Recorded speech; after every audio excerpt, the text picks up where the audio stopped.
बिस्मिल्लाहिर्रहमानिर्रहीम। अस्सलामुअलैकुम रहमतुल्लाहि व बरकातुहू। लाखों करोड़ों दुरूद सलाम नबी करीम सल्लल्लाहु अलैहि वसल्लम पर और आपकी आल पर। आज ये बेटा हमारा टॉपिक है uses of standard aviation. Standard aviation जो है ये बेटा most powerful absolute measure of dispersion है। पांचों मेजर ऑफ डिस्पर्शन में सबसे ज़्यादा रिलायबल जो है और सबसे ज़्यादा फेमस जो मेजर ऑफ डिस्पर्शन है वो स्टैंडर्ड एविएशन है। स्टैंडर्ड एविएशन की वैल्यू बेटा अगर लीस्ट हो तो उतना ही स्कैटरनेस का लेवल जो है वो कम होगा। यानी least value of standard deviation indicate low level of scatterness या low level of variation of observation around central point. Mean के इर्द गिर्द, मीडियन के इर्द गिर्द, मॉड के इर्द गिर्द जो वैल्यूज़ का फैलाव है वो मिनिमम होगा। और अगर स्टैंडर्ड एविएशन का आंसर बड़ा आ जाए तो फिर वो हाई लेवल ऑफ स्कैटरनेस या high level of variation, high level of dispersion को इंडिकेट करता है अबाउट सेंट्रल पॉइंट। और अगर बेटा स्टैंडर्ड एविएशन का आंसर ज़ीरो आ जाए तो फिर इसका मतलब है कि तमाम वैल्यूज़ जो हैं वो सेंट्रल पॉइंट के ऊपर ही आ चुकी हैं। तो दूसरी जो इसकी स्पेशलिटी है या जो दूसरा यूज़ है, standard deviation used in Chebyshev's rule. ये दो लिमिट्स हैं जिनमें कम से कम इतना डाटा जो है वो फॉल करता है।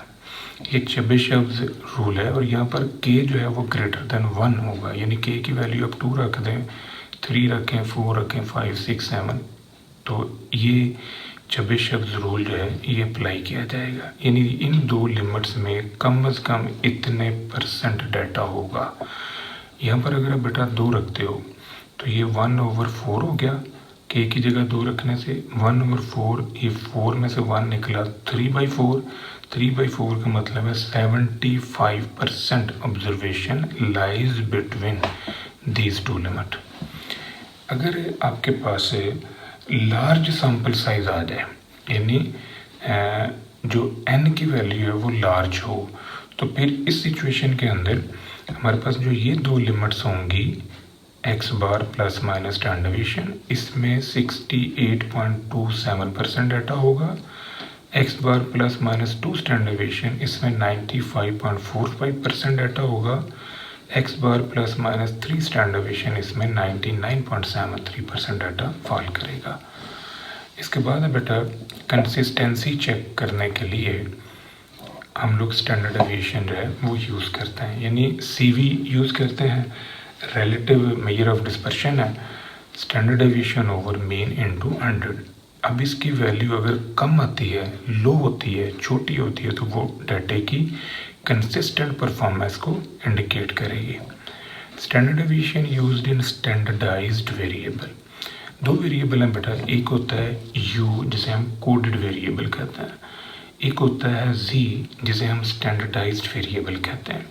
कोडेड वेरिएबल जो है आप अपनी मर्ज़ी से वेरिएबल में से कोई रकम माइनस करवा लेते हो और किसी भी रकम पे अपनी सहूलत के मुताबिक जो है आप तकसीम कर लेते हो। यानी x माइनस a/h, मतलब a भी आपने अपनी मर्ज़ी से लेना है, h भी आपने अपनी मर्ज़ी से लेना है। ये कोडेड वेरिएबल है। लेकिन अगर आप बाउंड हों कि आपने x में से मीन ही माइनस करना है और स्केल के तौर पे आपने स्टैंडर्ड एविएशन ही यूज़ करना है, तो फिर जो सिचुएशन आपके पास आएगी उस वेरिएबल को हम कहते हैं स्टैंडर्डाइज्ड वेरिएबल। यानी z जो है ये स्टैंडर्डाइज्ड वेरिएबल है जिसमें हम x में से मीन माइनस करते हैं और स्टैंडर्ड एविएशन पे डिवाइड करते हैं। z score also computed with the help of standard aviation. z score जो है ये बेटा साइकेट्रिस्ट यूज़ करते हैं पेशेंट्स की ट्रीटमेंट में। अब साइकेट्रिस्ट किस तरह इसको यूज़ करते हैं, वो मतलब उनके पास 100 क्वेश्चन है, वो पेशेंट से 100 क्वेश्चन पूछ रहे हैं, वही क्वेश्चन उन्होंने आधे घंटे बाद फिर पूछ लेना है। सिर्फ उनकी तरतीब मुख्तलिफ हो जाएगी, उनकी वेरिएबिलिटी में फ़र्क आ जाएगा। यानी जो क्वेश्चन उन्होंने पहले नंबर पे पूछा हो सकता है वो अगले टर्म में वो 10वें नंबर पे पूछ लें। अब वो क्या करते हैं, इस तरह पेशेंट के 3, 4, 5 टेस्ट ले लेते हैं इस तरह, और वो हर टेस्ट के अंदर देखते हैं कि इसकी वेरिएबिलिटी क्या आ रही है, रिजल्ट्स की या इनके कमेंट्स की, इनके आंसर देने के अंदर जो वेरिएशन है वो किस तरह की है। अगर तो वेरिएशन कम हो तो इसका मतलब है कि पेशेंट रिकवर कर रहा है, और अगर उसमें वेरिएबिलिटी ज़्यादा आ रही है तो फिर पेशेंट जो है वो इतना अच्छा रिकवर नहीं कर रहा। तो ये जी स्कोर जो है इसमें भी स्टैंडर्ड डेविएशन जो है ये यूज़ किया जाता है। 50 जो है ये सेंट्रल पॉइंट है। 50 से अगर आपकी वैल्यू बढ़ेगी तो इसका मतलब सक्सेस है, और अगर 50 से कम होगी तो इसका मतलब है कि वो फेलियर में जा रहा है, यानी उसमें कोई परफॉर्मेंस बेटर नहीं, कोई इम्प्रूवमेंट नहीं है। 50 प्लस होने से इम्प्रूवमेंट आएगी। In testing of hypothesis, z-test and t-test computed by using standard deviation। अब z-test और t-test के अंदर भी standard deviation जो है वो यूज़ होता है।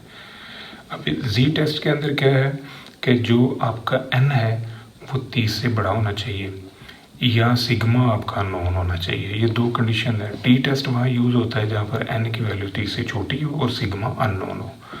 तो इन दोनों में स्टैंडर्ड डेविएशन जो है वो यूज़ हो रहा है। ये वाला स्टैंडर्ड डेविएशन जो है ये बाइस्ड है, ये वाला स्टैंडर्ड डेविएशन जो है ये अनबाइस्ड है। नेक्स्ट है to find skewness, standard deviation is also used, यानी किसी भी डिस्ट्रीब्यूशन का सिक्यूनेस मेजर करने के लिए हम लोग Karl Pearson measure of skewness use करते हैं, जिसका ये फार्मूला एक ये है mean minus mode of standard deviation 3 into mean minus median over standard. तो यहाँ पर भी स्टैंडर्ड डेविएशन जो है वो यूज़ हो रहा है। अब इससे कोएफिशिएंट ऑफ सिक्यूनेस की रेंज जो -3 से लेके +3 के दरमियान है। अगर वैल्यू नेगेटिव आई तो नेगेटिव सिक्यूनेस है, अगर उसकी वैल्यू पॉजिटिव आ जाती है तो पॉजिटिव सिक्यूनेस है, और अगर 0 आ जाती है तो फिर डिस्ट्रीब्यूशन जो है वो सिमेट्रिकल है। To find the measure of kurtosis, standard deviation also used. Measure of kurtosis हम कहते हैं बीटा 2 को। ये हमारे पास इसका फार्मूला है m4 fourth moment about mean divided by m2 का square, second moment about mean का स्क्वायर। ये जो बेटा सेकंड मोमेंट अबाउट मीन है ये वेरिएंस है। तो वेरिएंस कैसे बनता है? स्टैंडर्ड डेविएशन का स्क्वायर लेने से, यानी वेरिएंस का स्क्वायर रूट ले लें तो वो स्टैंडर्ड डेविएशन है, तो स्टैंडर्ड डेविएशन का स्क्वायर ले लें तो वो वेरिएंस है।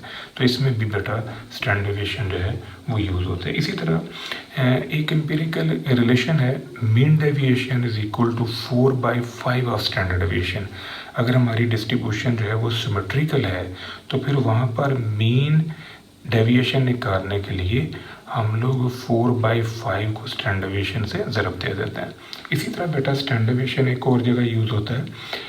अगर हमारी डिस्ट्रीब्यूशन सिमेट्रिकल है, बैलेंस्ड है, तो फिर वहाँ पर क्वार्टर डेविएशन निकालने के लिए भी हम स्टैंडर्ड डेविएशन यूज़ करते हैं, यानी 2/3 को अगर आप स्टैंडर्ड डेविएशन से ज़रब दे दोगे तो वो क्वार्टर डेविएशन जनरेट कर देगा। ये तब बेटा आज का हमारा लेक्चर, दुआ में याद रखिएगा। इंशाल्लाह अगली वीडियो के साथ फिर हाजिर होंगे। फ़ी अमान अल्लाह।